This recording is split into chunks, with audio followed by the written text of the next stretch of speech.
सब कुछ तब शुरू हुआ जब इस ब्रह्मांड के देवताओं ने ये तय किया कि वो हर उस ग्रह को जहां समझदार जीव रहते हैं एक जानलेवा जंग में झोंक देंगे। जो ग्रह हार जाएगा उसे बिना किसी निशान के मिटा दिया जाएगा। हमारे एमसी का नाम है जीहन और उसके पास एक देवता की एसिस रैंक मार्शल आर्ट्स स्किल है, लेकिन वो अब तक उसकी पूरी ताकत को अनलॉक नहीं कर पाया था। बाकी सारे इंसान बहुत कमजोर थे और ऑर्क्स से हार गए। सिर्फ जीहन ही जिंदा बचा, लेकिन अर्थ फिर भी हार गया और उसकी डिलीशन शुरू हो गई। जब पूरा ग्रह गायब हो गया तब भी जीहन बचा रहा, क्योंकि उसकी स्किल ने डिलीशन को रेजिस्ट किया। उसकी ये अनोखी एबिलिटी देवताओं की नजर में आ गई और उन्होंने उसे 1 सेकंड चांस देने का फैसला किया ताकि वो अपनी स्किल का पूरा पोटेंशियल अनलॉक कर सके। साथ ही उसे एक टूटी फूटी सी सिस्टम भी मिली जो उसे दूसरों से कई गुना तेज लेवल अप करने देती थी।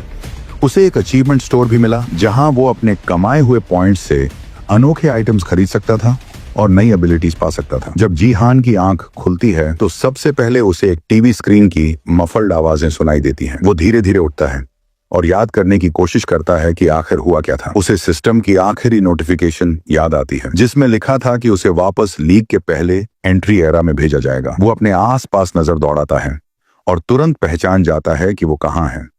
वो उसी बिल्डिंग की छत पर है जहां वो 2020 में साउथ कोरिया में रहा करता था। ना सड़कों पर कोई मॉन्स्टर था, ना जानलेवा गेम्स, और बच्चे तो साइड वॉक्स पर सोर्ड किंग यून सेजिन की नकल कर रहे थे। जीहान को एहसास होता है कि वो सच में बिना किसी वार्निंग के एक बार फिर शांतिपूर्ण समय में आ गया है। कंफर्म करने के लिए वो अपना स्टेटस विंडो चेक करता है और देखता है कि उसका लेवल अब 2 है, यानी वो सच में बैक इन टाइम आ चुका है, वहीं से जहां उसने लीग में पहला कदम रखा था। उसे कुछ समझ नहीं आता, पर वो जानता है कि ये एक परफेक्ट अपॉर्चुनिटी है। अगर वो अपने पास्ट लाइफ का नॉलेज यूज करे तो शायद वो फ्यूचर को बदल सके, और इस बार उसे बदलना ही होगा ताकि वो सबको बचा सके।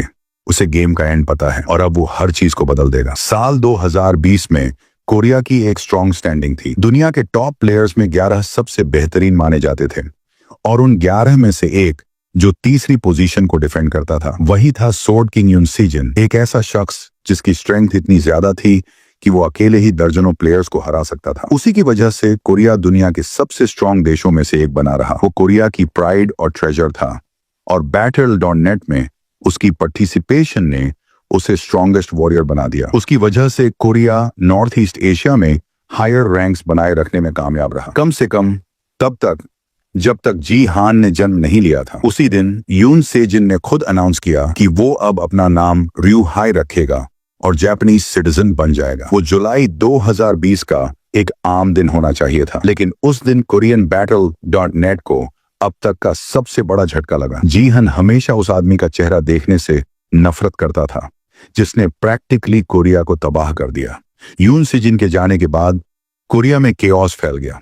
हायर रैंक्स रखने वाला कोरिया अब हार पे हार खाने लगा और लीग की रैंकिंग में गिरता चला गया। लोग बस यही उम्मीद लगाए बैठे थे कि ज्यादा फर्क नहीं पड़ेगा और शायद अब भी कुछ प्रॉमिसिंग यंग प्लेयर्स बच गए हैं जो कोरिया को टॉप 20 में बनाए रख सकते हैं, लेकिन ऐसी हार मानने वाली सोच से तो हारना तय था। यून सेजिन की कमी को कोई पूरा नहीं कर पाया और हालात सिर्फ बद से बदतर होते गए। शायद थोड़ा और वक्त होता तो कुछ किया जा सकता था, लेकिन Battle.net इतना ब्रूटल था कि यह मुमकिन ही नहीं था। जैसे ही स्पेस लीग शुरू हुआ, गेम एक जंग में बदल गया। पहले लोग Battle.net को एक गेम की तरह लेते थे, लेकिन स्पेस लीग में हार का मतलब था असल जिंदगी में मौत। जो देश नीचे गिरते थे वहां मॉन्स्टर्स आ जाते थे और एक तरफा कत्लेआम शुरू हो जाता था। यून सेजिन के जाने के बाद कोरिया भी नीचे गिरा और तबाह हो गया। जो बचे थे उन्होंने एक ही बात दोहराई, अगर सोर्ड किंग रहता तो आज कोरिया का अंजाम कुछ और होता। इतनी ज्यादा अहमियत थी सोर्ड किंग की, और सबसे ज्यादा चौंकाने वाली बात यह थी कि वो जीहान का ब्रदर इन लॉ था। गुस्से में जीहान लिविंग रूम में लगी यून सेजिन की फैमिली पिक्चर तोड़ देता है। वो अब भी नहीं समझ पाता कि उसकी बहन कैसे उस इंसान से प्यार कर सकती थी और कितना कुछ बदल जाता अगर वो आज भी जिंदा होती। अब जब वो अतीत की यादों से बाहर आ गया है तो वक्त है ये सोचने का कि अब करना क्या है। वापस पास्ट में आना तो ग्रेट है, लेकिन इस वक्त उसकी स्टैट्स बहुत पैथेटिक हैं। स्पेस लीग शुरू होने से पहले के जवानी वाले दिनों में जीहन ने अपना सारा वक्त ड्रिंकिंग और गैम्बलिंग में बर्बाद कर दिया था। उसे ये तक नहीं पता था कि उसकी स्किल कितनी इनक्रेडिबल है। गिफ्ट एक ऐसी स्पेशल टैलेंट होती है जो किसी प्लेयर को 18 की उम्र में मिलती है। बहुत कम प्लेयर्स को गिफ्ट मिलती है और जी हान को मिली थी एफ रैंक गिफ्ट, सबसे घटिया। तो उसने उस स्किल का यूज करके बैटिंग शुरू कर दी, फ्यूचर प्रिडिक्ट करता था और गेम्स में पैसे लगाता था। उसे तब अंदाजा भी नहीं था कि यही स्किल बाद में कितना इंपॉर्टेंट बनने वाला है, क्योंकि ये स्किल अपने आप अवेकन होती है। पर अभी के लिए उसकी स्टैट्स तो बेकार की हैं, जो किसी लेवल 1 प्लेयर की होती हैं।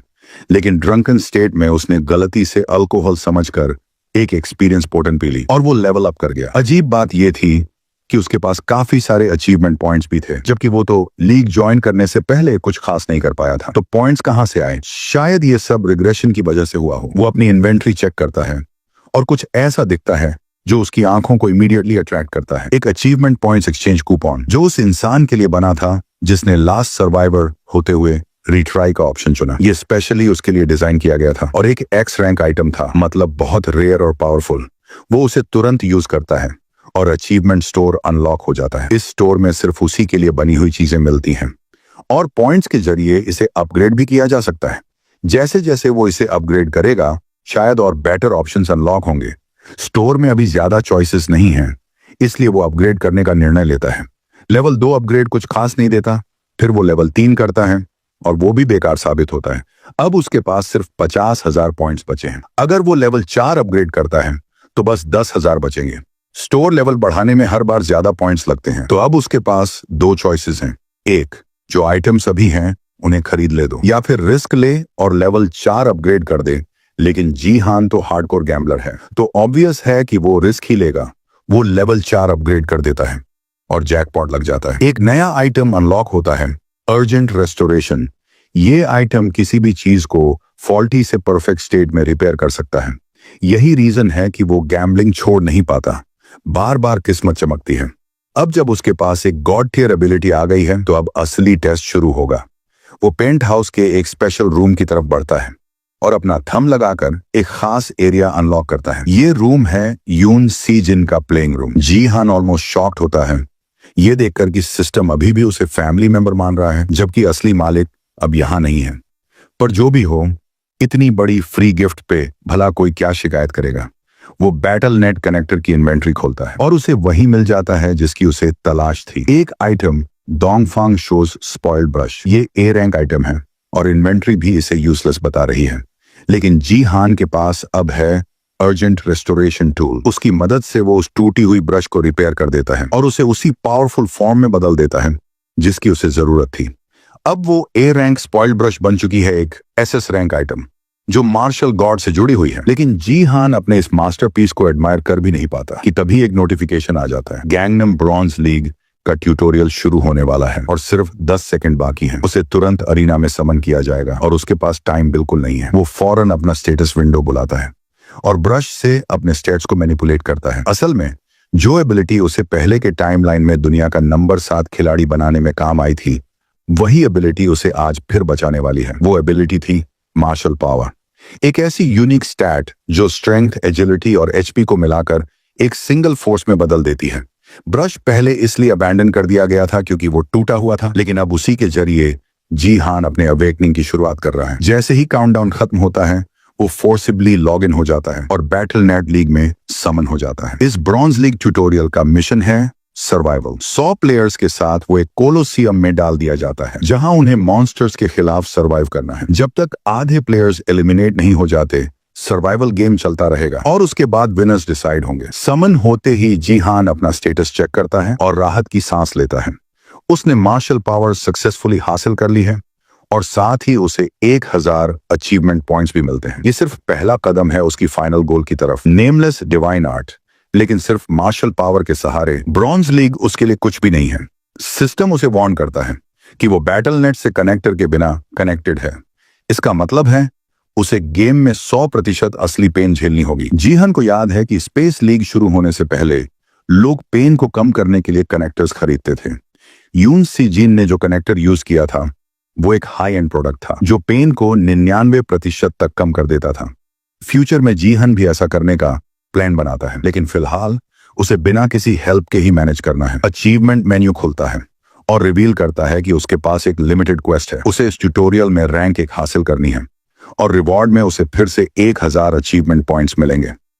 उसके पास लाइफ में ये क्वेस्ट था ही नहीं, लेकिन अब मार्शल पावर की मदद से ये उसके लिए आसान है।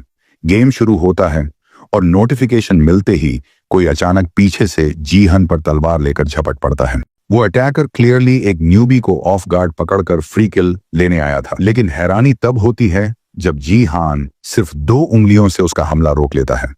अटैकर अपनी तलवार भी वापस नहीं खींच पाता और जीहान उसकी तरफ मुड़कर उसे थैंक्स कहता है। थैंक्स यार, पहली किल फ्री में देने के लिए।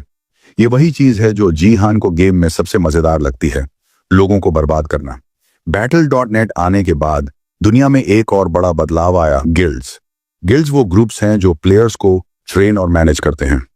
दुनिया भर के लोग Battle.net में इंटरेस्टेड थे, इसलिए हर देश ने अपने टॉप रिसोर्सेज लगाकर प्लेयर्स को ट्रेन करना शुरू कर दिया। एंटरप्राइजेस ने भी अग्रेसिवली इन्वेस्टमेंट किया और साउथ कोरिया में बड़ी और छोटी गिल्ड्स उभर कर सामने आई। इसी वजह से कोरिया लीग के शुरुआती दौर में स्ट्रॉन्ग प्लेयर्स तैयार करने में कामयाब रहा। गैंगनम ब्रॉन्ज लीग वो जगह थी जहां राइजिंग स्टार्स अपनी पहली एंट्री करते थे। उसी गैंगनम लीग मैच में एक एस्पायरेंट प्लेयर दो ह्युग्यू भी कॉलोसियम में समन होता है। वो बहुत ज्यादा नर्वस है, लेकिन खुद को सबसे लकी मानता है। आखिरकार वो डाइवर्जेंट गिल्ड का हिस्सा है जो डाइवर्जेंट ग्रुप द्वारा मैनेज होती है। इस गिल्ड में कई राइजिंग स्टार्स हैं और दो ह्युग्यू को ए रैंक गिफ्ट एजिलिटी मिलने के बाद एंट्री मिली थी। ए रैंक गिफ्ट बहुत कम लोगों को मिलती है और उसी के भरोसे वो सोचता है कि वो टॉप 50 में आ जाएगा। अब उसका पहला टास्क है देखना कि उसका ओपोनेंट कौन होगा। वो क्राउड में नजर दौड़ाता है, चारों तरफ पावरफुल नाइट्स, स्केरी वॉरियर्स और मॉन्स्टर्स हैं। इतनी ऑप्शंस देखकर दो ह्युग्यू डिसाइड करता है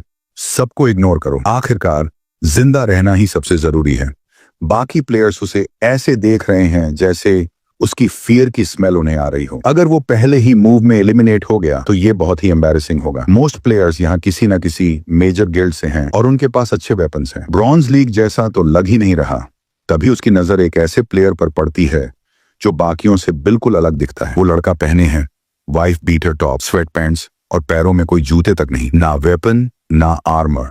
दो ह्युग्यू सोचता है क्या ये प्लेयर ब्रॉन्ज लीग में पार्टिसिपेट करने आया भी है या गलती से समन हो गया। परफेक्ट, फ्री किल वो सोचता है। सिस्टम जैसे ही अनाउंस करता है कि गेम शुरू हो चुका है, दो ह्युग्यू उसी लड़के पर वार करता है, लेकिन उसे तगड़ा झटका लगता है क्योंकि वो लड़का न सिर्फ उसका हमला रोक लेता है बल्कि सिर्फ 2 उंगलियों से। हाउ ए रैंक एजिलिटी वाले अटैक को इतनी आसानी से ब्लॉक करना, ये तो पॉसिबल ही नहीं। और फिर जीहान बिना जरा सा भी एफर्ट लगाए उसे एक तरफ ऐसे फेंकता है जैसे वो कोई फेदर हो। वो उसे मॉक करता है। एजिलिटी जैसी गिफ्ट लेकर ब्रॉन्ज लीग में आया है, मजाक है क्या। दो ह्युग्यू को गुस्सा आ जाता है। वो सोचता है शायद जीहान सिर्फ लकी था। अब वो अपनी फास्टेस्ट स्पीड से दोबारा वार करेगा। वो जीहान की गर्दन की तरफ दौड़ता है पूरी ताकत से, लेकिन जीहान एकदम से नीचे झुककर वो वार डॉज कर देता है। फिर दूसरा हमला, फिर तीसरा, फिर चौथा। हर अटैक जीहान बड़ी आसानी से डॉज करता है, लेकिन इसका मतलब ये नहीं कि वो एंजॉय कर रहा है। असल में उसकी बॉडी अब भी लेवल 2 की है और उसे अपनी पास्ट स्ट्रेंथ के मुकाबले एडजस्ट करना पड़ रहा है। ह्युग्यू बहुत फास्ट नहीं है, जीहान ही स्लो हो गया है। ये फाइट उतनी आसान नहीं जितनी उसने सोची थी, लेकिन इतने सारे बैटल्स का एक्सपीरियंस होने के कारण उसके लिए ह्युग्यू के सारे मूव्स काफी प्रेडिक्टेबल हैं। अब जब ह्युग्यू एक फाइनल हैवी अटैक करता है, जीहान डॉज नहीं करता। वो सीधा उसके हाथ से तलवार छीन लेता है। तलवार हवा में उड़ती है और जीहान उसे हवा में पकड़कर ह्युग्यू की गर्दन में घुसा देता है। Game over. ह्युग्यू जमीन पर गिरता है और उसकी बॉडी फेड होने लगती है। मरते मरते वो कहता है नेक्स्ट टाइम मैं जीतूंगा। जीहान बस गहरी सांस लेता है और सोचता है क्या दुनिया सच में इतनी पीसफुल है कि लोग मरने के बाद भी नेक्स्ट बैटल की बात करते हैं। सिस्टम पॉप अप आता है। पहली मार हासिल हुई, 100 उपलब्धि बिंदु जोड़े गए, लेकिन क्योंकि ह्युग्यू मर गया तलवार भी गायब हो जाती है। पर जीहन को तलवार की जरूरत भी नहीं। अब जबकि वार्म अप हो चुका है, it's time for the next battle. इस मिशन में अच्छे रैंक के लिए उसे कम से कम 5 किल्स तो करने ही होंगे। जैसा कि उसने सोचा था, कोई भी मॉन्स्टर्स की तरफ नहीं जा रहा। Battle.net में सिर्फ प्लेयर्स ही नहीं, मॉन्स्टर्स भी होते हैं, लेकिन एक मॉन्स्टर किल सिर्फ 0.1 प्लेयर किल के बराबर होती है। मतलब एक प्लेयर किल के लिए 10 मॉन्स्टर्स मारने पड़ते हैं। इसीलिए ज्यादातर लोग मॉन्स्टर्स को अवॉइड करते हैं, खास तौर पर जब वो ऑर्क्स हों। लेकिन सिस्टम को स्टूपिडिटी पसंद है शायद, क्योंकि अब जीहान को नया क्वेस्ट मिलता है, kill all 30 orcs in the Colosseum. Monster hunting ज्यादा एफिशिएंट तो नहीं है, लेकिन इस क्वेस्ट का रिवॉर्ड है 500 अचीवमेंट पॉइंट्स, यानी फर्स्ट किल के रिवॉर्ड से 5 गुना ज्यादा। अब अगर इतना फायदा मिल रहा है तो जीहान को ऑर्क्स से लड़ने से कोई रीजन नहीं दिखता। वैसे भी ये जो बेसिक एनपीसी मॉन्स्टर्स हैं वो असली ऑर्क्स के सामने कुछ भी नहीं, तो जीहान को कोई बड़ी प्रॉब्लम नहीं होनी चाहिए। अब जब कोई रोकने वाला नहीं है, जीहान गोज ऑल आउट। वो बिल्कुल बिना किसी आर्मर के फुल स्पीड में मॉन्स्टर्स की तरफ दौड़ता है। ऑर्क्स पहले तो हैरान रह जाते हैं, ये इंसान पागल है क्या, लेकिन फिर वो जल्दी ही रीग्रुप हो जाते हैं और मिलकर जीहान को मारने की कोशिश करते हैं। जो दोस्त सबसे पास थे वो अपने एक्सिस उसकी तरफ फेंकते हैं, होपिंग कि उसे पास आने से पहले ही काट देंगे, लेकिन जीहान उन एक्सिस को बड़े आराम से हवा में पकड़ लेता है और फिर उन्हें वापस फेंककर एक ही वार में मल्टीपल ऑर्क्स को खत्म कर देता है। बाकी ऑर्क्स पागल हो जाते हैं, लेकिन जीहान ऑलरेडी उनके बीच में एंट्री ले चुका है। दूसरे एक्स के एक ही स्विंग में कई ऑर्क्स के सिर हवा में उड़ जाते हैं, लेकिन अभी तो शुरुआत है। अब तक उसने सिर्फ 5 ऑर्क्स को मारा है और बाकी 25 ऑर्क्स उससे भड़क चुके हैं। वो सब उसे मारने के लिए एक साथ आते हैं, लेकिन वो जीहान के मुकाबले कुछ भी नहीं। उसकी स्पीड इतनी तेज है कि वो उन्हें ट्रैक तक नहीं कर पा रहे और उसकी बैटल एक्सपीरियंस अब क्लियरली नजर आ रही है। एक ऑर्क स्पीयर लेकर जीहान की तरफ दौड़ता है, लेकिन जीहान उसका हथियार पकड़कर तोड़ देता है। वो ऑर्क वहीं खड़ा रह जाता है, कंफ्यूज्ड और हेल्पलेस। जीहान उस पर एक्स से हमला करने ही वाला होता है, लेकिन एक्स टूट जाता है। ऑर्क्स को थोड़ा कॉन्फिडेंस आता है, अब तो इसका हथियार भी नहीं है। सारे ऑर्क्स एक साथ उस पर चार्ज करते हैं। जीहान उन्हें क्रेडिट देता है, लगता है तुम लोग इजी हार नहीं मानते, लेकिन कोई फर्क नहीं पड़ता क्योंकि वो अब भी उन सबसे ज्यादा खतरनाक है। वो जमीन पर जोर से पैर मारता है और शॉक वेव से पूरी जमीन हिल जाती है। रनिंग ऑक्स हवा में उछल जाते हैं। फिर जीहान हवा में जंप करता है और ऑक्स के हाथ से छूटे वेपन्स पकड़ लेता है। अगला सेकंड और वो पूरे क्राउड में दौड़ता हुआ निकलता है, slicing through orcs like butter. Slaughter चलता रहता है और आखिर में सिर्फ एक ऑक बचता है। वो भी इतना डर चुका है कि हिल भी नहीं पा रहा। उसे अब समझ आता है कि जीहान को इंसान नहीं, खुद एक मॉन्स्टर है, और बस जीहान आखिरी ऑक को भी खत्म कर देता है। Quest complete. सिस्टम उसे 500 अचीवमेंट पॉइंट्स दे देता है और उसका लेवल भी अप हो जाता है। मिड गेम लेवल अप बहुत रेयर होता है क्योंकि नॉर्मली एक्सपी एंड में मिलती है। शायद ये इसलिए हुआ क्योंकि वो अभी लोअर लेवल पर है। जो भी रीजन हो, जीहान खुश है। वो तुरंत अपने स्टैट्स में इन्वेस्ट करता है। प्रायोरिटी सिर्फ मार्शल पावर को, क्योंकि मार्शल पावर 3 स्टैट्स को कंबाइन करता है, स्ट्रेंथ, एजिलिटी और एचपी। बाकी लोग इन स्टैट्स को अलग अलग लेवल अप करते हैं, लेकिन मार्शल पावर का एक लेवल अलोन उनका डबल इम्पैक्ट देता है। और एक और रीजन है कि ये स्टैट जीहान के लिए खास है, क्योंकि जब मार्शल पावर लेवल 30 पर पहुंचेगा तब उसे मिलेगा access to the unnamed divine arts. लेकिन मार्शल पावर की सबसे बड़ी वीकनेस है, इसे बढ़ाना आसान नहीं होता। नॉर्मली इसे बढ़ाने के लिए चाहिए बैटल एक्सपीरियंस और ट्रेनिंग, और स्टैट्स सिर्फ मैक्सिमम ग्रोथ बढ़ाते हैं। लेकिन इस बार मार्शल पावर का एक्चुअल लेवल बढ़ गया है। जीहान को नहीं पता ये कैसे हुआ, लेकिन अगर इसी तरह बढ़ता रहा तो वो वाकई में दुनिया का सबसे ताकतवर खिलाड़ी बन सकता है। अब टाइम वेस्ट करने का कोई मतलब नहीं, ये अभी भी बैटलफील्ड है। वो अपने स्टैट्स देख ही रहा होता है कि अचानक एक एरो उसकी तरफ आता है। वो उसे आराम से डॉज कर लेता है। अटैक प्रिडिक्ट कर लिया। अटैक करने वाले हैं एक आर्चर और वॉरियर की जोड़ी। दोनों के आउटफिट्स पर टर्टल गिल्ड का लोगो है, कोरिया की टॉप 10 गिल्ड्स में से एक। गर्ल अपने पार्टनर से कहती है, जल्दी निपटा दो, डिनर पे चलेंगे। दोनों के चेहरों पर कॉन्फिडेंट स्माइल है, मानो जीहान कोई आसान टारगेट हो। वैसे टीम अप अलाउड है क्योंकि ये पीवीपी मैच है, पर कोई टीम रूल नहीं है। प्रॉब्लम यह है कि ये ड्यूओ एकदम परफेक्ट कॉम्बो है, एक लॉन्ग रेंज आर्चर और एक close range warrior. System notification देता है, only 60 survivors left, tutorial about to end. अब जीहान को बस इन दोनों से बचना है और वो सर्वाइव कर जाएगा। लेकिन अगर ये दोनों उसे मारने ही आए हैं तो क्लियरली उसे अंडर एस्टिमेट कर रहे हैं। वॉरियर अपनी पार्टनर से मजाक करता है, अगर मैं इसको मार दूं तो डिनर पे चलोगी? जीहान स्कोरबोर्ड देखता है, वो बेयरली फर्स्ट प्लेस पर है विद 4 किल्स। अगर ये दोनों भी मारे गए तो उसकी रैंक कंफर्म हो जाएगी। सो ही मेक्स हिज मूव। पहले आर्चर पर अटैक करता है। वो अभी फ्लर्ट में बिजी होती है और जीहान उसे वहीं खत्म कर देता है। अब उसकी मार्शल पावर है स्तर 6 पर, तो कोई उसे रोक नहीं सकता। वॉरियर स्टंड है इतनी आसानी से, लेकिन उसे सोचने का भी मौका नहीं मिलता। जीहान पीछे से आता है और उसकी बैक में सोर्ड घुसा देता है, लेकिन वॉरियर की थिक बी रैंक आर्मर उसे बचा लेती है। वो सोचता है, इस घटिया सोर्ड से ये मुझे कुछ नहीं कर पाएगा। लेकिन जीहान बार बार उसी स्पॉट पर स्ट्राइक करता है। कंटिन्यूअस अटैक से आर्मर में होल बन जाता है और बस एक फाइनल स्ट्राइक और वॉरियर भी खत्म। सीन शिफ्ट होता है। एक डिम लिट ऑफिस में एक वुमन बैठी है, ली हिएयोन, डाइवर्जेंट गिल्ड की human resources head, 3rd division. वो जीहान की फाइट का रिप्ले देख रही है और हाथ में चाय का कप है। वो सोचती है, अच्छा हुआ जीहान, मेरी बॉडीगार्ड लिम गायंग के पास समन नहीं हुआ। लिम गायंग भी उसी मैच में थी और उसने दूसरे रैंक हासिल की। हायोन उससे कहती है, उस लड़के से दूर रहो, वो खतरनाक है। लेकिन गायंग जीहान का चेहरा देखती है और सोचती है, मैंने इसे कहीं देखा है। लिम गायंग खुद पोजेस करती है एस रैंक गिफ्ट। वो डाइवर्जेंट गिल्ड की राइजिंग स्टार है और उसकी परफॉर्मेंस एक्सपेक्टेशंस पर खरी उतरी। उसे सबने फर्स्ट रैंक के लिए एक्सपेक्ट किया था, लेकिन जीहान की एंट्री ने सारा गेम पलट दिया। टर्टल गिल्ड के स्काउट्स भी शॉक में हैं। ये बंदा सिर्फ लेवल 2 पर बिना गियर, बिना अफिलिएशन 6 किल्स कैसे कर गया? वाइफ बीटर, स्वेट पैंट्स और नो वेपन्स, फिर भी रैंक 1। पूरी दुनिया के प्लेयर्स अब उससे सवाल पूछने लगे हैं। मीनवाइल जीहान आराम से अपने लिविंग रूम में बैठा है और अपने ब्रॉन्ज लीग ट्यूटोरियल के रिवॉर्ड्स चेक कर रहा है। उसे मिला है 50% एक्सपी बूस्ट, जिससे उसका लेवल 3 से सीधा लेवल 6 हो गया। उसे कोई जीपी नहीं मिला, लेकिन स्टेट्स के लिए पॉइंट्स जरूर मिले और वो सब डाल देता है मार्शल पावर में। अब उसकी मार्शल पावर है 9वां स्तर। उसे एक निकनेम भी मिला, ट्यूटोरियल कॉन्क्वेरर। इससे हर स्टेट में एक अतिरिक्त पॉइंट और 20% अतिरिक्त एक्सपी। निकनेम सिर्फ ब्रॉन्ज लीग तक लिमिटेड है, लेकिन अभी भी ये बहुत अच्छा है। अब उसकी मार्शल पावर लेवल 10 है। वो ब्रॉन्ज लीग में अब पूरी तरह ओवरपावर्ड है। सिल्वर लीग में प्रमोशन तब संभव होगा जब वो लेवल 25 पर पहुंचेगा। तब तक उसका काम है बस लगातार और ताकतवर बनना। पर रिवॉर्ड्स यहीं खत्म नहीं हुए। लेवल 5 पर पहुंचने के बाद उसे मिलता है एक्सेस टू क्लास एडवांसमेंट। अब वो कोई क्लास चुन सकता है, वॉरियर, अर्चर, मेज या सपोर्ट।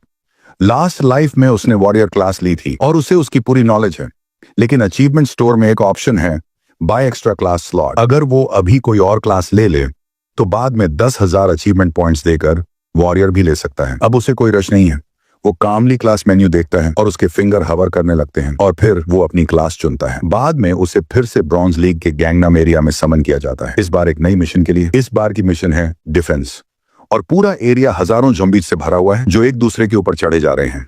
कासल के नीचे ये ज़ॉम्बीज जमा हैं और खिलाड़ियों को इन्हें मारते हुए कासल की दीवारों के सबसे ऊपर रखे गए क्रिस्टल को प्रोटेक्ट करना है, साथ ही खुद को भी जिंदा रखना है। वहां कई टावर्स हैं और बैटल तब तक चलेगा जब तक सिर्फ 5 टावर्स बचे ना रह जाएं। इन टावर्स में से एक के ऊपर खड़ी है लिम ग्योंग, डाइवर्जेंट गिल्ड की एक वॉरियर, जो नीचे इन सड़ते हुए ज़ॉम्बीज को देखकर नफरत से घूर रही है। चाहे ये एक गेम ही क्यों ना हो, सड़ती हुई लाशों को देखना कभी नॉर्मल नहीं हो सकता। पीछे बाकी प्लेयर्स स्पॉन हो जाते हैं और वो लोग भी मैप और मिशन से अच्छे से वाकिफ लगते हैं। ग्योंग अपने साथ असाइन हुए लोगों को पहचानती है। एक है एल के ग्रुप का आर्चर, जिसके पास बी ग्रेड का पावरफुल गियर है।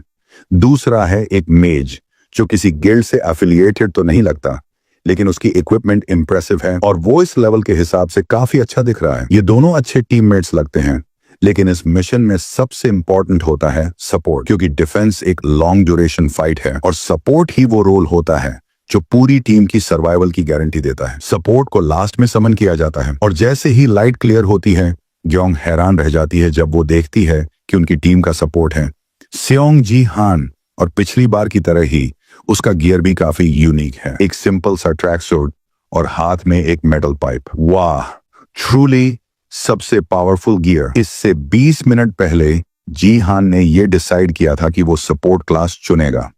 सिस्टम ने उसे वार्न भी किया था कि ये क्लास उससे कंपैटिबल नहीं है। फिर भी जी हान ने ये क्लास सिर्फ इसलिए ली क्योंकि इससे अनलॉक होती है एक नई एबिलिटी, डिवाइन पावर। ये डिवाइन पावर उसे डेस्परेटली चाहिए क्योंकि इससे वो एक और यूनिक स्टैट ग्रो कर सकता है, लेकिन ये एबिलिटी इतनी इजीली ट्रेन नहीं की जा सकती जैसे दूसरी स्टैट्स होती हैं। इसे बढ़ाने का एक ही तरीका है, एक्स्ट्रा पॉइंट्स डालना। लेकिन जीहान ऐसा नहीं करना चाहता। वो अपना सब कुछ मार्शल पावर स्टैट में इन्वेस्ट कर रहा है ताकि उसे जल्दी नेमलेस डिवाइन आर्ट्स मिल जाए। वो अपने कीमती पॉइंट्स किसी और चीज पे वेस्ट नहीं करेगा। तो फिर उसने सपोर्ट क्लास ली ही क्यों? क्योंकि उसे एक सीक्रेट मेथड पता है जिससे डिवाइन पावर को एनहांस किया जा सकता है। एक ऐसा मेथड जो ज्यादातर लोगों को पता ही नहीं, और उस सीक्रेट का कनेक्शन है उसके चमचमाते नए पाइप से। बाकी प्लेयर्स भी उतने ही शॉक्ड हैं जीहान को सपोर्ट के रूप में देखकर जितनी ग्योंग थी। खासकर मेज जो अपनी इरिटेशन बिल्कुल छुपाता नहीं है और जी हान की वियर्ड आउटफिट और गियर पर सीधा कमेंट करता है। वो चिल्ला के कहता है, तुमने बेटर गियर क्यों नहीं लिया, और अपनी गियर की कीमत भी जोर जोर से बताता है, जैसे जी हान का बुरा गियर लेना उसकी बेवकूफी हो। आर्चर ट्राइज टू काम हिम डाउन, लेकिन मेज कुछ सुनना नहीं चाहता। वो जी हान को फिल्थी बुलाता है और ओपनली डिक्लेयर कर देता है, मैं ऐसे प्लेयर के साथ गेम नहीं खेलना चाहता। ग्योंग आंखें बंद कर लेती है और सोचती है, क्या बुरी किस्मत है मेरी, ट्रोल के साथ टीम अप करना पड़ा। लेकिन तभी मेज की चीख सुनाई देती है। जी हान ने उसे कॉलर से पकड़ लिया है और एक टॉय की तरह हवा में उठा रखा है, फिर बिना कुछ सोचे उसे टावर से नीचे फेंक देता है, सीधा उन भूखे ज़ॉम्बीज़ की तरफ। जो बंदा अभी तक चिल्ला रहा था कि उसे जी हान के साथ नहीं खेलना, तो जी हान ने उसकी बात मान ली और उसे खुद गेम से निकाल दिया। मेज रिस्पॉन्ड करता है और जैसे ही वापस आता है जी हान के सामने गिड़गिड़ाने लगता है। वो प्रॉमिस करता है कि अब वो टीम के लिए पूरा डेडिकेशन से खेलेगा। उसका नाम है किम ग्यू ह्योक और उसकी ये ड्रामेटिक चेंज का कारण है जी हान की डिसिप्लिनरी टेक्निक। ब्रॉन्ज लीग में हर प्लेयर को 3 जिंदगियां मिलती हैं। ग्यू ह्योक जैसे ही दोबारा स्पॉन होता है, जी हान उसे फिर से उठाकर फेंक देता है टावर से नीचे। अब उसके पास सिर्फ एक लाइफ बची है और अगर वो एक बार और मरा तो गेम से बाहर और सीधे लास्ट प्लेस। वो जी हान से माफी मांगता है क्योंकि उसे अपनी लेवल बचानी है, क्योंकि अगर उसका लेवल गिरता है तो वो सारी स्किल्स जो उसने पैसे देकर खरीदी हैं खत्म हो जाएंगी, क्योंकि अगर लेवल स्किल के रिक्वायरमेंट से कम हुआ तो सिस्टम उसे ऑटो डिलीट कर देता है। जी हान थोड़ा शॉक्ड है, इतनी जल्दी इस बंदे की पर्सनैलिटी कैसे बदल गई। अभी कुछ देर पहले ये रिस्पॉन्ड होते ही अटैक करने को रेडी था, अब कहता है, मैं लेवल 15 का फायर मैज हूं और अनडेड पर बहुत प्रभावी हूं, मुझे अपनी टीम में रखो। किसी और टीम के लिए वो एक वैल्यूएबल एसेट होता, लेकिन ग्यू ह्योक की ये नॉन स्टॉप चैटिंग जी हान को उसकी असली रियलिटी याद दिला देती है। वो कभी कोरिया के 10 महान गिल्ड्स में से एक में था, रिस्पेक्ट मिला करता था, लेकिन 4 बार सिल्वर लीग प्रमोशंस में फेल हुआ। अब बस लड़ाई झगड़ा करता फिरता है, साफ है लूजर बन चुका है। फिर भी ग्यू ह्यूक अपनी तारीफें गाता रहता है और फाइनली एक कंडीशन रखता है, जी हान को पर्सनली माफी मांगनी होगी 2 बार मारने के लिए। आर्चर समझाता है कि सब मिलके खेलें, लेकिन अंदर ही अंदर ग्यू ह्यूक अभी भी नाराज है। लेकिन उसको अपनी इंटरनल रिवेंज स्पीच पूरी करने का भी मौका नहीं मिलता, क्योंकि जी हान उसे फिर से कॉलर से पकड़कर आखिरी बार फेंक देता है कासल की दीवार से नीचे, सिर्फ इसलिए कि उसने माफी मांगने को कहा, और बस उनका मेज चला जाता है। अब टीम में एक बंदा कम है, उधर ज़ॉम्बीज़ लगातार ऊपर चढ़ते जा रहे हैं। पास वाली टीम के पास भी एक फायर मेज है जो बहुत एफिशिएंटली ज़ॉम्बीज़ को खत्म कर रहा है, इसलिए उनकी टीम को भी एक मेज की जरूरत थी। और आर्चर जीहान को डांटता है कि उसने उस मेज के साथ एडजस्ट क्यों नहीं किया, लेकिन जीहान बिल्कुल अनफेज्ड रहता है। वो अपनी स्टेटस विंडो खोलता है और चेक करता है अपनी लेटेस्ट लिमिटेड क्वेस्ट। इस क्वेस्ट का एक लिंक्ड क्वेस्ट भी है जिसमें उसे 10 टावर मिशन में फर्स्ट प्लेस लाना है और साथ ही साथ 1000 ज़ॉम्बीज़ खुद से किल करने हैं ताकि उसे 4000 अचीवमेंट पॉइंट्स मिल सकें। अब इतने कम टाइम में 1000 ज़ॉम्बी मारना मुश्किल तो है, लेकिन जीहान 3000 पॉइंट्स लूज नहीं करना चाहता। लेम ग्योंग दूर से खड़ी देख रही है जीहान की सोच में डूबी आंखों को, और वो ये भी छुपाती नहीं कि वो उसे कितना जज कर रही है। अब तक जीहान ने वही किया है जो उसे सही लगा, और भले ही उसकी स्पेक्स काफी इंप्रेसिव हों, वो अब भी एक सपोर्ट क्लास का प्लेयर है। ग्योंग की नजर में अभी तक ऐसा कुछ भी नहीं हुआ जिससे लगे कि उसे डाइवर्जेंट गिल्ड में लाने की जरूरत है। लेकिन आर्चर ग्योंग जितना शांत नहीं है, वो लगातार जीहान पर चिल्लाता जा रहा है और आखिरकार जीहान उसकी बातें सुन ही लेता है। आर्चर गुस्से में बोलता है, अगर तू ऐसे ही एटीट्यूड दिखाता रहा तो अकेला ही खेल ले, हमसे कोई हेल्प मत मांगना। सरप्राइजिंगली जीहान को यह सुनकर खुशी होती है। उसे लगता है अगर सब उसे अकेला छोड़ दें तो वो खुद ही सारे ज़ॉम्बीज़ को खत्म कर सकता है। ग्योंग थोड़ी फ्रस्ट्रेटेड होकर कहती है, तू मेरे पीछे रह, मैं सामने से संभाल लूंगी। उसे लग रहा है कि ये गेम तो वैसे भी हार ही चुके हैं, लेकिन कम से कम वो एक प्लेयर होने के नाते रिस्पॉन्सिबिलिटी तो ले ही सकती है। लेकिन जीहान जवाब देता है, डोंट वरी, मैं सामने की सारी लाइन लूंगा, तुम दोनों एक दूसरे को कवर करना। और तभी एक ब्लड ज़ॉम्बी टावर की छत तक पहुंच जाता है।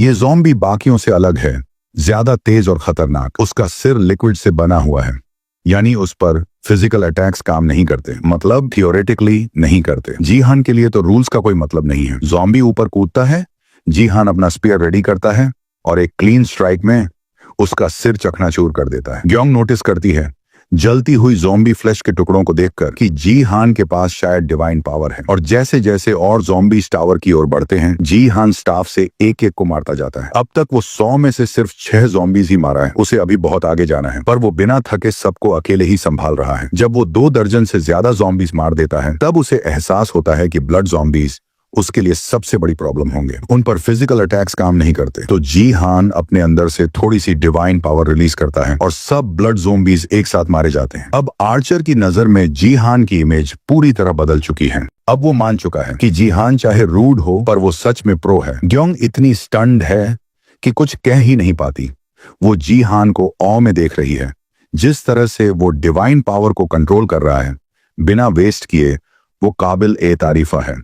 उसका फोकस, प्रिसीजन और हर ज़ॉम्बी के सिर पे एग्जैक्ट हिट करना, सब कुछ माइंड ब्लोइंग है। कुछ ही मिनटों में जी हान 200 से ज्यादा ज़ॉम्बीज मार देता है और उसी के साथ एक हिडन कंडीशन अनलॉक होती है, अदरवर्ल्ड्स फेथ। इससे उसकी डिवाइन पावर लेवल 6 से बढ़कर लेवल 7 हो जाती है। ये है उसका वो दूसरा तरीका जिससे वो डिवाइन पावर बढ़ा रहा है। वो सेक्रेड ऑब्जेक्ट्स की मदद से डिवाइन पावर बढ़ा सकता है। 2010 में जब अर्थ की ट्यूटोरियल शुरू हुई थी, तब सेक्रेड आइटम्स को बहुत हाई प्राइस पर खरीदा बेचा जाता था, क्योंकि कहा जाता था कि उनमें सीक्रेट्स छुपे हैं।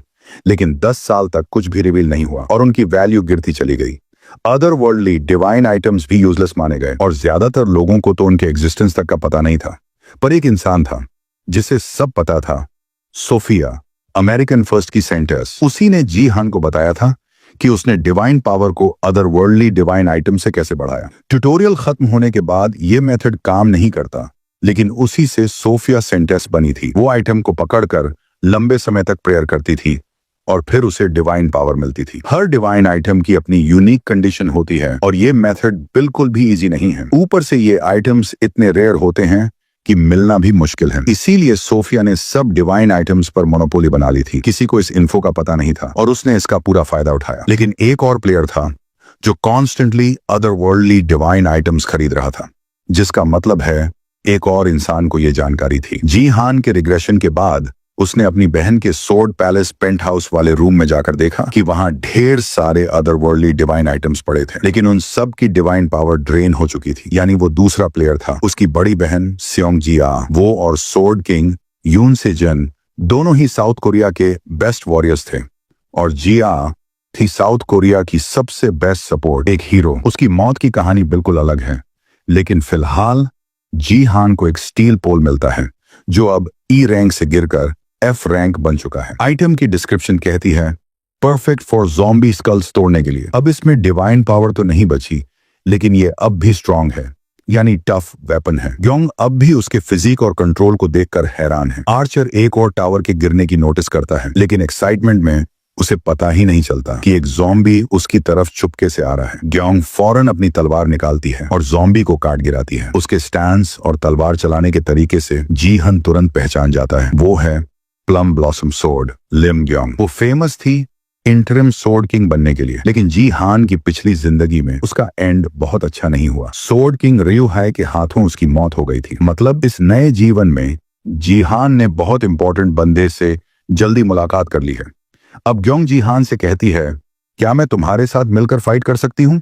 साथ में खेलेंगे तो हायर रैंक भी ला सकते हैं। जी हान अपनी स्टेटस विंडो चेक करता है और देखता है अभी उनकी टीम 5वें स्थान पर है। समय भी बहुत कम बचा है और यात्रा अब भी लंबी है। अगर ग्योंग अकेले भी खेले तो भी वो हैंडल कर सकती है, लेकिन जी हान की क्वेस्ट है कि उसे फर्स्ट प्लेस हासिल करना है। वो डिसाइड करता है कि ज़ॉम्बीज को टावर पे चढ़ने देना ग्योंग और आर्चर को सौंप देगा और खुद टावर से कूद जाता है, इससे पहले कि कोई कुछ समझे। फॉल करते वक्त वो अपनी सारी डिवाइन पावर को स्टाफ में कॉन्सेंट्रेट करता है और ग्राउंड पे जोर से मारता है। एक मैसिव एक्सप्लोजन होता है और सारे ज़ॉम्बीज उड़ जाते हैं। जी हान की इस जबरदस्त मूव से उनकी टीम मिशन में फर्स्ट प्लेस ले आती है। वो लास्ट सर्वाइवर्स बनते हैं और जी हान अपनी लिमिटेड क्वेस्ट पूरी कर लेता है, लेकिन वो 1000 ज़ॉम्बीज अकेले किल करने वाला लिंक्ड क्वेस्ट नहीं कंप्लीट कर पाया। गेम खत्म हो जाता है और जी हान टेलीपोर्ट होकर घर वापस जाने की तैयारी करता है, लेकिन जाने से पहले वो टीममेट्स उससे मिलने आते हैं, उसे कंग्रेचुलेट करते हैं। सब मानते हैं कि जी हान ने सबको कैरी किया और MVP बनकर उभरा। आर्चर तो इतना इम्प्रेस्ड है कि वो फिर से जी हान के साथ खेलना चाहता है, लेकिन जब आर्चर एक्साइटमेंट में जी हान की तारीफ कर रहा होता है, ग्योंग बस खड़ी रहती है। उस इंसेन डैमेज को देखकर जो एक सपोर्ट ने किया, जबकि वो लेवल में उससे नीचे है, उसे लगता है ये तो कोई बग होना चाहिए। वो अपनी हैरानी छुपा ही नहीं पाती। आर्चर लॉग आउट कर जाता है, ग्योंग और जीहान को अकेला छोड़कर। ग्योंग इस मौके का फायदा उठाती है और जीहान के पास आती है। वो उसे नाम से बुलाती है और जीहान थोड़ी देर के लिए सरप्राइज्ड हो जाता है। अब तक उन्हें मिलना नहीं चाहिए था, लेकिन ग्योंग को फर्क नहीं पड़ता। जीहान के पिछले मिशंस में जो पोटेंशियल और अचीवमेंट्स दिखे हैं, ग्योंग को साफ समझ आ गया है ये आदमी डाइवर्जेंट गिल्ड के लिए बहुत इंपॉर्टेंट है। वो खुद भी डाइवर्जेंट गिल्ड की मेंबर है और अब उसका काम है जीहान को रिक्रूट करना। लेकिन उसे देखते हुए वो गलती से उसका फोन नंबर मांग बैठती है। उसी पल उसका काम एक्सप्रेशन बदलकर फुल पैनिक में चला जाता है। उसे एहसास होता है कि उसने बहुत सारे स्टेप्स स्किप कर दिए। फर्स्ट कॉन्वर्सेशन में ही नंबर मांग लेना। अब उसे जल्दी से सफाई देनी चाहिए वरना जीहान कुछ गलत ना समझ ले। लेकिन उससे पहले ही जीहान हल्के से मुस्कुराकर कहता है, सॉरी, मुझे अभी अपना फोन नंबर याद नहीं है। फिर वो स्टेटस विंडो ओपन करता है और एक क्विक गुड बाय के साथ लॉग आउट कर जाता है, इससे पहले कि ग्योंग कुछ कह पाए। ग्योंग कुछ देर सोचती है, भला कोई अपना फोन नंबर भी भूल सकता है क्या? फिर उसे एहसास होता है शायद उसे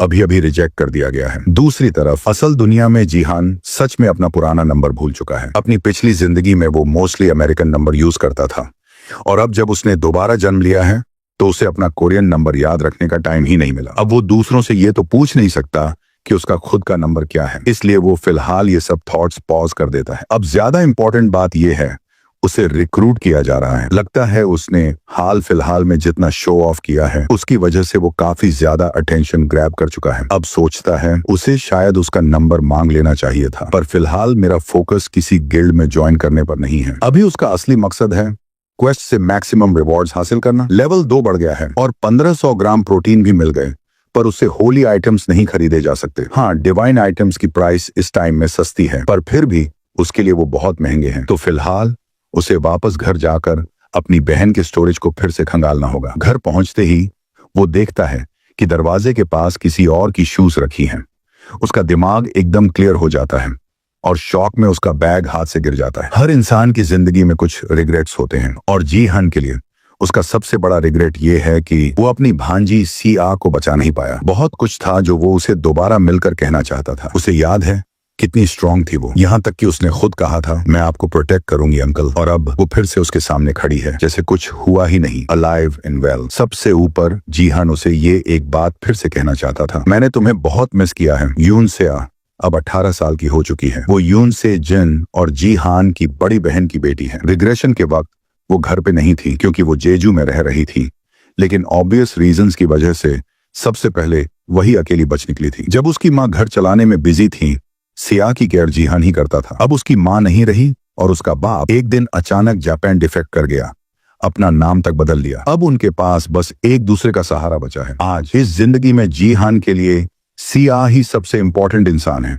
ये सब हुआ यून से जिन के अचानक बदलने के डिसीजन की वजह से। कुछ दिन पहले सिया ने अपने पिता को कॉल किया, पूछा कि उन्होंने ऐसा क्यों किया, और उसने बड़े कैजुअल अंदाज में कहा, मैं प्यार में पड़ गया हूँ। सिया फोन पर लिटरली रो पड़ी थी, लेकिन वो आदमी इतनी कामनेस से बात कर रहा था जैसे कोई बात ही नहीं। उसने पूछा, अब मैं क्या करूं जब आप मुझे यूं छोड़ के जा रहे हो? क्या आप मुझे बिना वजह छोड़ रहे हो? और जवाब में उसने कहा, हाँ छोड़ रहा हूं, क्योंकि मेरी नई लव ने यही कंडीशन रखी है। फिर बिना एक भी एक्स्ट्रा वर्ड बोले उसने कॉल काट दी। बस ऐसे ही उसने अपनी बेटी के साथ रिश्ता खत्म कर दिया। ये बहुत ही घटिया हरकत थी, पर जीहान जानता था यून से जिन ऐसा ही आदमी है, एक ऐसा इरेस्पॉन्सिबल रेनेगेड जो अपनी बेटी और देश को छोड़ सकता है एक लड़की के लिए। और इसीलिए सिया उस जिंदगी में अकेली पड़ गई थी और आखिर में उसने अपनी लाइफ खत्म कर दी थी। अब जब सिया पीछे मुड़ती है तो वो देखती है कि उनकी फैमिली फोटो टूटी हुई पड़ी है। जीहान फौरन माफी मांगने लगता है। उसे लगता है कि चाहे यून से जिन ने जो भी किया हो, पर वो अब भी उसका बाप है। लेकिन सिया कहती है, मैं खुद उसे तोड़ना चाहती थी। फिर वो मुस्कुराती है और एक स्ट्रॉन्ग फेस बनाकर कहती है, मैं ठीक हूँ अंकल। ऐसी ही तो थी वो हमेशा, माँ की मौत हो या बाप की बिट्रेयल, वो हमेशा मुस्कुराती थी और खुद से ज्यादा अपने अंकल की परवाह करती थी। लेकिन अब जीहान नहीं चाहता कि वो फिर से खुद को अकेली संभाले। अब वो चाहता है उसे अपनी जिम्मेदारी बनाना और उसकी हिफाजत करना। सिया अपनी आंखें बंद करती है और उसे हक करने देती है। लेकिन ये प्यारा मोमेंट तब टूटता है जब वो कहती है, अंकल यूर स्वेटी। उधर सोल सिटी गैंगनम गू के डाइवर्जेंट गिल्ड HQ में ली हायोन अपनी हंसी रोक ही नहीं पाती जब उसकी बॉडीगार्ड उसे जीहान की स्टोरी सुनाती है। ब्यूटीफुल लिम गा यंग एक लड़के से उसका नंबर मांगती है और लड़का साफ मना कर देता है, ऊपर से एक्सक्यूज भी देता है, मुझे अपना नंबर याद नहीं है। हायोन हंसते हुए कहती है, लगता है तुम उतनी सुंदर नहीं हो जितना तुम खुद को समझती हो गायंग। लेकिन सच्चाई तो ये है, लिम गायंग को नहीं पता कि लोग उससे कितने प्रभावित होते हैं। वो और हायोन जैसे ही लाउंज की तरफ जाते हैं, आसपास के लोग बस उन्हें घूरते रहते हैं। अब डिस्कशन होती है जी हान को रिक्रूट करने की। उन्हें पता है उसे लाना ही पड़ेगा क्योंकि अब तो ऊपर से भी ऑर्डर आ चुके हैं। लेकिन तभी हायोन के फोन पर एक नोटिफिकेशन आता है, कोई लाइव स्ट्रीम चालू हो चुकी है। और आज तो कोई बड़ी फाइट भी नहीं थी, फिर कौन स्ट्रीम कर रहा है? उस स्ट्रीमर का नाम देखकर हायोन हैरान रह जाती है। ये स्ट्रीमर कोई और नहीं, स्योंग जी हान है और वो स्ट्रीम स्टार्ट कर रहा है बिना किसी प्रायर अनाउंसमेंट के। कैमरे के पीछे सिया इंस्ट्रक्शंस दे रही है और जी हान कैमरा सेट कर रहा है। गायंग सोच में पड़ जाती है, जी हान गैम्बलिंग प्रेडिक्शन स्ट्रीम पर क्या कर रहा है। लेकिन हायोन का फोकस स्ट्रीम के टाइटल पर है, मैं स्वॉर्ड किंग का भाई साला हूँ। लाइव चैट भी फटाफट भर जाती है। लोग पूछ रहे हैं ये हो क्या रहा है। पीछे दिख रहा है ट्विन सोर्ड स्टेच्यू, जिससे यह साबित होता है कि जी हान अभी सोर्ड पैलेस पेंट हाउस में है। स्ट्रीम शुरू होते ही जी हान सिया से कहता है साइड हटो। फिर वो अपनी पावर को पैरों में चैनल करता है और जमीन पर इतनी जोर से स्टॉम्प करता है कि नीचे का फ्लोर क्रैक हो जाता है और स्टैच्यू का पिलर टूट जाता है। इसके बाद जी हान अपने फिस्ट से स्टैच्यू को पूरी तरह तोड़ देता है। सारे व्यूअर्स शॉक में आ जाते हैं और हजारों लोग स्ट्रीम पर जुड़ने लगते हैं। अब जब उसने सबका अटेंशन ले लिया है तो असली मुद्दे पर आता है। वो अब बात करेगा सोर्ड किंग यून सीजिन की जापान नेचुरलाइजेशन की। वो स्ट्रीम कर रहा है बैटल ट्यूब पर। बैटल ट्यूब Battle.net का ही हिस्सा है और दुनिया की सबसे बड़ी स्ट्रीमिंग प्लेटफॉर्म बन चुकी है। बैटल ट्यूब से जी हान को क्वेस्ट्स भी मिलती हैं, जैसे व्यूअर्स बढ़ाना, सब्सक्राइबर्स पाना और व्यूज कलेक्ट करना। इस प्लेटफॉर्म से भी अचीवमेंट पॉइंट्स मिल सकते हैं और ऐसी ग्रैंड एंट्री से ट्विन सोर्ड स्टैच्यू तोड़कर उसने परफेक्ट शुरुआत की है। जी हान के लिए इससे बेटर मौका हो ही नहीं सकता। व्यूअर्स बढ़ते जा रहे हैं और साथ ही उसके पॉइंट्स भी, लेकिन डिसलाइक्स भी आने लगे हैं और कुछ लोग जिनके प्रोफाइल पिक्चर में ब्लैक ट्विन सोर्ड्स का सिंबल है, कमेंट्स में स्पैम कर रहे हैं। ये हैं सोर्ड किंग का पर्सनल फैन क्लब, जो उसके जाने के बाद यून सेआ से नफरत करने लगे थे। जी हान की पिछली जिंदगी में इन्हीं की वजह से सेआ की डेथ हुई थी। अब वो नहीं चाहता कि सेआ फिर से किसी ब्लेम का टारगेट बने। अगर किसी को ब्लेम करना है तो जी हान खुद सामने आएगा। वो अपना गला साफ करता है और कैमरा की तरफ देखता है। फिर वो स्टैच्यू को दोबारा पंच करता है ताकि सबकी नजरें उसी पर टिकी रहें। फिर जी हान साफ साफ कह देता है एडो रुहाई, जो पहले उनके सोर्ड किंग थे, वो वापस नहीं आने वाले। जैसे ही वो अपनी अनाउंसमेंट को कंटिन्यू करता है, लोग उसे पहचानने लगते हैं उसके पुराने अचीवमेंट्स की वजह से। खासकर ब्रॉन्ज ट्यूटोरियल वाली बात, जहां उसने इम्पॉसिबल करके दिखाया था, पहली पोजीशन हासिल की थी, लेकिन अब भी वो ब्रॉन्ज में ही है और यही बात उसकी अथॉरिटी को थोड़ा हर्ट कर रही है। जी हान उन लोगों की बातें इग्नोर करता है और फिर कैमरे के सामने ऐसा प्रूफ दिखाता है जिसे कोई डिनाई नहीं कर सकता। वो अपने फोन को माइक के पास ले जाता है और एक रिकॉर्डिंग प्ले करता है। ये रिकॉर्डिंग है उस कॉल की जो र्यूहाई और सेआ के बीच हुई थी जब सोर्ड किंग ने जापान की नेशनलिटी लेने का फैसला किया था। रिकॉर्डिंग में र्यूहाई साफ कहता है कि वो कोरिया इसलिए छोड़ रहा है क्योंकि उसे कोई लड़की मिल गई है जिससे वो प्यार करता है। वो मानता है कि वो उसके लिए ये सब छोड़ रहा है, यहाँ तक कि अपनी बेटी तक को बिना किसी अफसोस के छोड़ रहा है, क्योंकि यही उसकी नई लव इंटरेस्ट की कंडीशन थी अगर वो उसे एक्सेप्ट करना चाहती थी। अब जब मैसेज डिलीवर हो चुका है, जी हान रिकॉर्डिंग बंद कर देता है। लोग स्टन्ड हैं, लेकिन ज्यादातर अभी भी कन्विंस्ड नहीं हैं। उनके लिए ये बस कोई स्ट्रीट गॉसिप जैसा लग रहा है, कोई सॉलिड प्रूफ नहीं कि उनका सोर्ड किंग वाकई चला गया है। और इसी बात को पूरी तरह से प्रूव करने के लिए सिया खुद कैमरे पर आ जाती है। वो अनाउंस करती है कि उसके पापा ने उससे कहा था कि वो सोर्ड पैलेस उसे देना चाहते हैं, लेकिन वो उस इंसान की विरासत एक्सेप्ट नहीं करना चाहती जिसने अपना देश और अपना परिवार छोड़ दिया। इसलिए वो सोर्ड पैलेस को देश को डोनेट करने का प्लान बना रही है, इस उम्मीद में कि ये डोनेशन यंग कोरियन प्लेयर्स के लिए एक बड़ा सपोर्ट बन सके।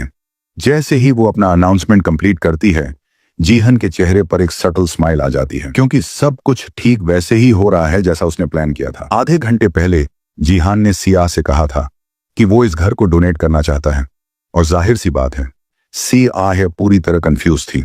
उसे लगा why would anyone give away everything just like that. Ji Han उसे सच नहीं बता सकता और शायद बताता भी तो वो मानती नहीं। आखिरकार जब आप कोई प्रॉपर्टी बेचने के बजाय उसे सीधे फ्री में दे देते हो तो ये सच में पागलपन लगता है। लेकिन जी हान को किसी भी हाल में उसे कन्विंस करना था उसके खुद के भले के लिए। अपने पिछले जीवन में जब यून सेजिन ने जापान के लिए खेलना शुरू किया तो कोरियन लोगों का गुस्सा इतना बढ़ गया कि उन्होंने सीजिन की सारी प्रॉपर्टीज जब्त कर ली, जिनमें सोर्ड पैलेस भी था। सीआ के पास रहने के लिए कोई जगह नहीं थी और वो सोर्ड किंग फैमिली के स्टॉकिंग और थ्रेट्स को झेल नहीं पाई। आखिर में उसने अपनी जान ले ली। इसलिए जीहान जानता है अगर ये जगह वैसे भी उनसे छिनने वाली है तो बेटर होगा कि वो खुद इसे डोनेट करें ताकि कोरिया की सिंपैथी मिले और सीआ सेफ रहे। लेकिन सीआ की नजरों में जीहान तो बस एक नालायक अंकल है जो सारा दिन शराब पीता रहता है और जीहान उसे ये भी नहीं बता सकता कि वो फ्यूचर से आया है। फिर भी सरप्राइजिंगली जब जीहान अभी सोच ही रहा था कि उसे कैसे मनाए, सेया ने खुद ही अग्री कर लिया। उसे यकीन नहीं हुआ और उसने डबल चेक किया, तू सच में रेडी है ना? सेया ने उसे ट्रस्ट इसलिए किया क्योंकि वो जानती है जीहान ऐसा कुछ बिना वजह नहीं कहेगा और उससे भी ज्यादा बहुत टाइम बाद जीहान के अंदर ये कॉन्फिडेंट वाइब दिखी है। Thanks to her strong resolve आज ये सब पॉसिबल हो पाया। लेकिन इसका मतलब ये नहीं कि प्रॉब्लम्स खत्म हो गई हैं। सोर्ड किंग की फैमिली अब भी फ्यूरियस है और डायरेक्ट जीहान को फ्रॉड और कॉनमैन कह रही है। लेकिन जीहान को यही चाहिए था। वो चाहता है कि सारी गाली गलौच उसी की तरफ आए, सिया को कोई टच ना करे। पर ये अब भी काफी नहीं है। फाइनल मूव डालने के लिए उसे एक आखिरी ब्लो देना होगा। वो दोबारा कैमरे में आता है और सीधे यून सीजिन को कॉल आउट करता है। वो कहता है सोर्ड किंग ने कहा कि वो किसी लड़की की वजह से गया, लेकिन सच ये है कि अब वो कुछ नहीं है। Has been. सेया चुपचाप देखती रहती है क्योंकि ये पार्ट स्क्रिप्ट में नहीं था। कमेंट सेक्शन ब्लास्ट हो जाती है।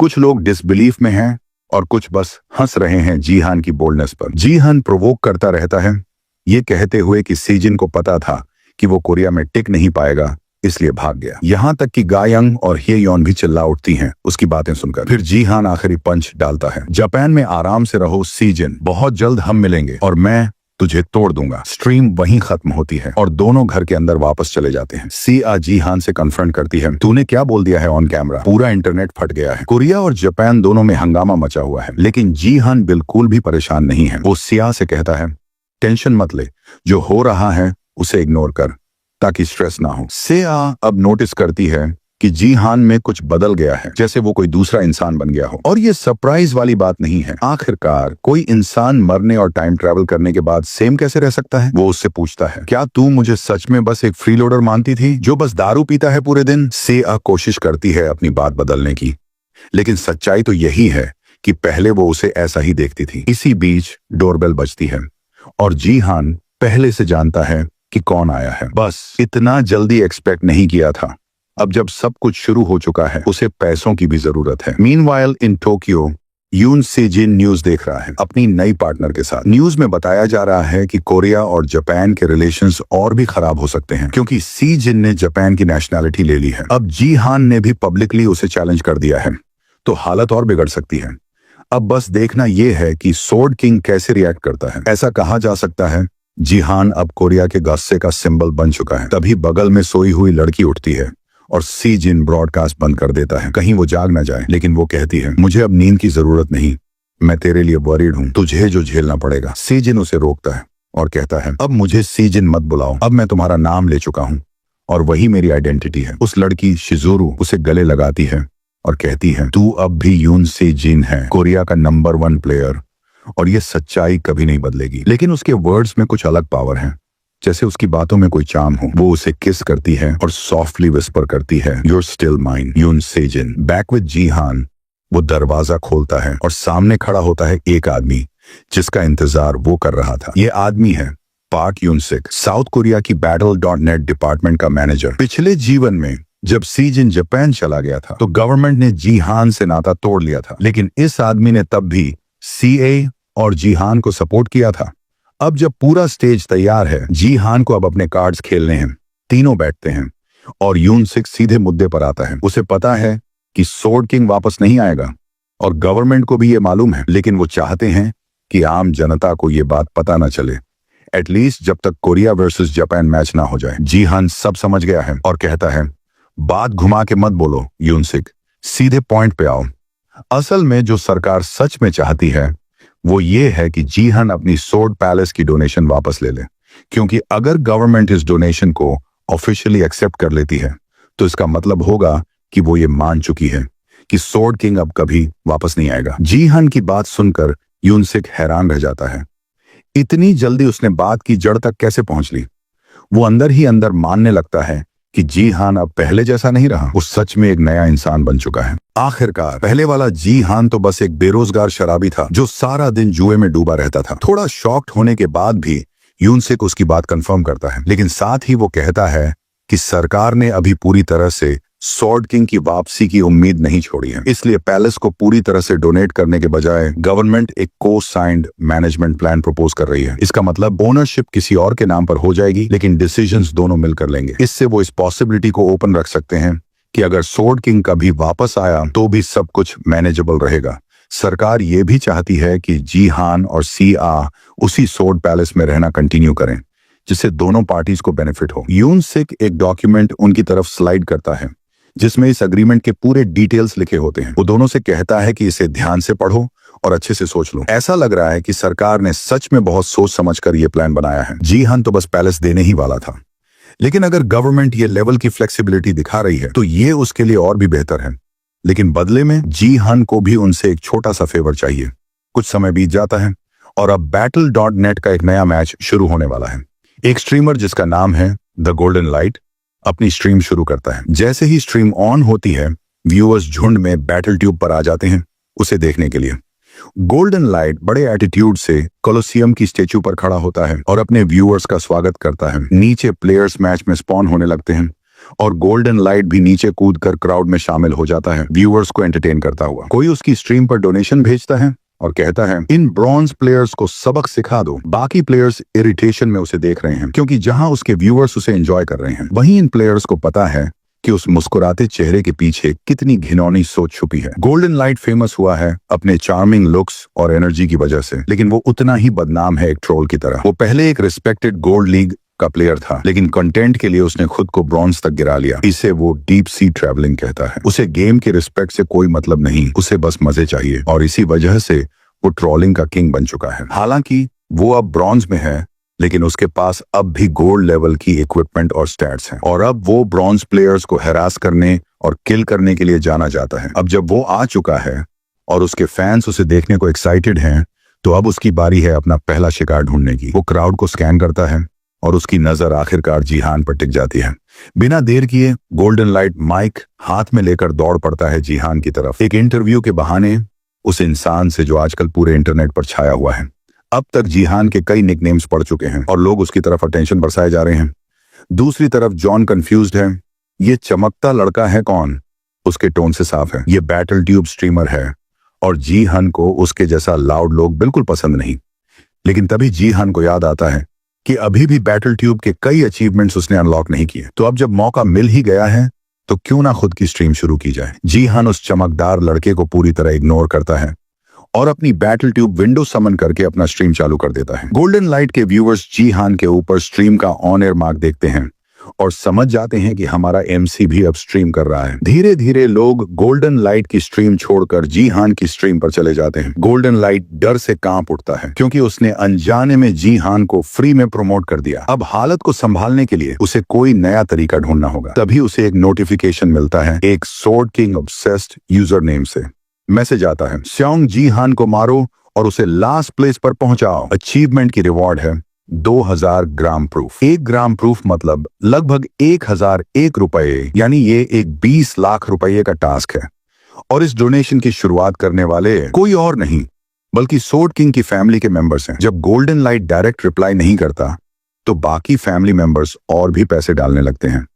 लगता है जैसे उन सब की जीहन से गहरी दुश्मनी है, लेकिन जीहन को यह अंदाजा नहीं था कि लेवल इतना डीप है। रिवॉर्ड बढ़ते बढ़ते 30,000 ग्राम पैसे और फिर 40,000 ग्राम पैसे तक पहुंच जाता है। लेकिन तभी मैच की फाइनल सुमोनिंग हो जाती है और डोनेशन वहीं 42,000 ग्राम पैसे पर रुक जाता है। इतनी क्रेजी अमाउंट मिलने के बावजूद गोल्डन लाइट इस बात से खफा है कि डोनेशन 50,000 तक नहीं गया। एक sword king family member extra 10,000 ग्राम प्राइड देने का वादा करता है अगर वो जीहन को हराने में सक्सेसफुल हुआ। अब तो गोल्डन लाइट पूरी डिटर्मिनेशन के साथ रेडी हो जाता है। उसका टारगेट सेट है। मैच शुरू होते ही गोल्डन लाइट अपनी स्किल चार्ज का यूज करता है जो यूजर की स्पीड को काफी बढ़ा देता है। वो जीहन की तरफ बिजली की रफ्तार से दौड़ता है और एक पल में उसके पीछे पहुंचकर सोर्ड उठा देता है। इसके साथ ये पार्ट खत्म होता है। अगर आपको वीडियो देखकर मजा आया तो चैनल को सब्सक्राइब करें वीडियो को लाइक करें और अपने दोस्तों के साथ ये वीडियो शेयर कर दें और कमेंट सेक्शन में बताना आपको ये वीडियो कैसा लगा। मैं जल्दी ही इसका नेक्स्ट पार्ट भी लेकर आऊंगा।